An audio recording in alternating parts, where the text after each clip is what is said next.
جس نے تکبر، لیکن نا جو آدمی الجھ جائے گا نا، الجھ جائے گا، اس کو تو دلیل دی جائے گی، تو جو تکبر کرے گا، ایک آدمی کہیں الجھ گیا ہے، اس کو ضرورت ہے کہ اس کی تربیت کی جائے، اور ایک تکبر کر رہا ہے، تو متکبر کے بارے میں رب کریم نے یہ ارشاد فرمایا کہ اس کو دلیل تھوڑی دی جا رہی ہے، اس کو تو کہا جا رہا ہے فخرج منہا، تو یہاں سے بس نکل جا۔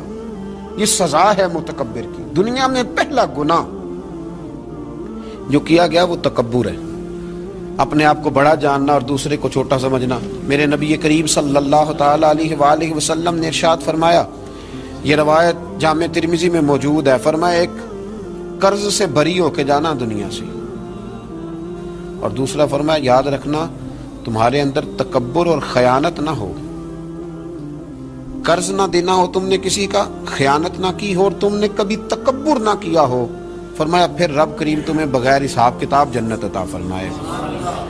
ان چیزوں سے بچنا، گویا حضور فرماتے ہیں ان سے تم بچ گئے نا تو باقی گناہوں سے خود بخود بچ جاؤ گے، باقی معاملات خود بخود سمٹ جائیں گے۔ ان سے بچ کے رہنا، محفوظ رہنا۔ تکبر بہت کیا جاتا ہے، کسی کو اپنے علم پر تکبر ہونے لگا ہے، کسی کو اپنے عمل پر تکبر ہونے لگا ہے، کسی کو سلطنت کے ہونے پر تکبر ہونے لگا ہے۔ کچھ لوگ کہتے ہیں میں جانتا زیادہ ہوں اس لیے میرے اندر تکبر ہے۔ کچھ لوگ ایسے ہیں جن لوگوں کو برادری پر اور نسب پر تکبر ہونے لگا ہے۔ بڑے بڑے لوگوں نے تکبر کیا، فرعون نے بھی تکبر کیا اور کہنے لگا کہ میں تو رب ہوں۔ پھر رب کریم نے اسے سمندر کی، دریا کی لہروں کے حوالے کیا۔ کل تک جو لوگ اس کے اشاروں پہ چلتے تھے نا، جب وہ غوطے کھا رہا تھا نا دریا کے اندر، تو پھر روتا تھا کہ کوئی مجھے بچا لے، کوئی مجھے بچا لے۔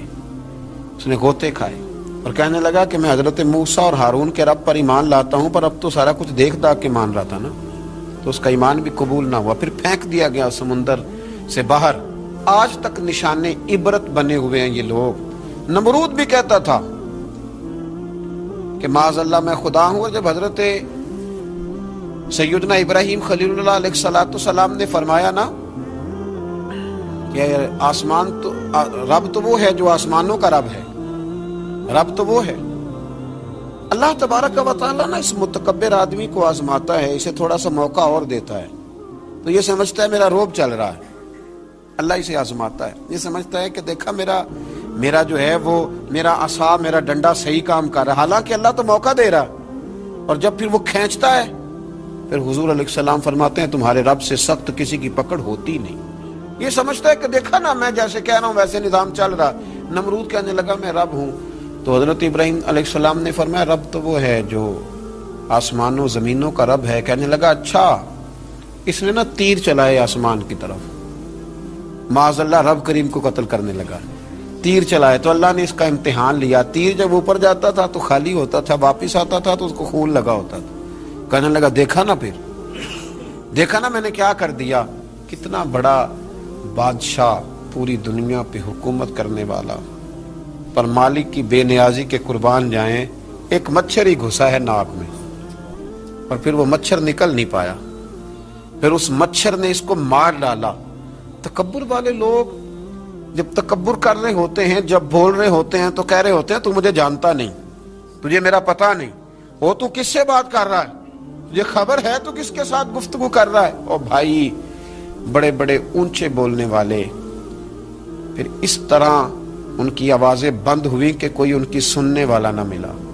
بڑے بڑے اونچے جملے کہنے والے اس تیزی کے ساتھ خاموش ہوئے کہ پھر دوبارہ انہیں احساس تک نہ ہوا کہ ہمیں بولنا بھی آتا تھا۔ کیا حیثیت ہے انسان کی، اس بات پہ تکبر کرتا ہے۔ میرے شیخ کامل رحمۃ اللہ علیہ، میرے اصحاب رحمۃ اللہ علیہ فرمایا کرتے تھے انسان تجھے صرف 2 وقت روٹی نہ کھانے کو دی جائے تو اپنی ٹانگوں پہ چل نہیں سکتا، اور 10 راتوں کی بات نہیں، 1 رات نہ تجھے سونے دیا جائے، صرف 1 رات، تو اگلے دن تو اپنی ٹانگوں پہ کھڑا نہیں ہو سکتا۔ تکبر کس بات کا، کس بات کا تکبر؟ ایک سر میں ہلکا سا درد ہوتا ہے اور تیرا سارا وجود تجھے نڈھال کر دیتا ہے، کس بات کا تکبر؟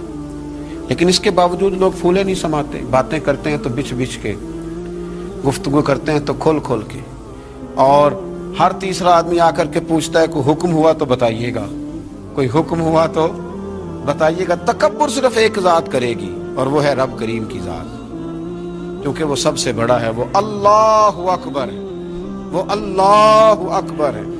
محدثین ایک بڑی خوبصورت بات لکھتے ہیں اس عنوان پر، وہ کہتے ہیں کہ تکبر کرنے والا یوں ہی سمجھو کہ جیسے اس نے کوئی کسی کا غلام تھا نا، تو اس نے اپنے بادشاہ کا تاج اٹھا کے اپنے سر پہ رکھ لیا تھا۔